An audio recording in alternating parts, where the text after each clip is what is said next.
এগুলা না? আল্লাহু আল্লাহ, সুন্দর মাছ তো। এই মাছ কিন্তু স্বাদ বেশি, মানুষ বুঝে না হয়তো, অনেকে গায়রা খায় না। হ্যাঁ, কিন্তু এই মাছ স্বাদ বেশি, প্রচুর স্বাদ।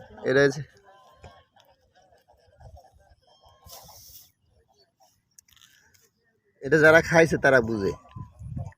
এটা বিক্রি করেন না খাওয়ার জন্য নিয়ে যান? পাঙ্গাস মাছের মতো, কিন্তু এর স্বাদ বেশি। এটা কি বিক্রি করেন না আপনার নিয়ে যান?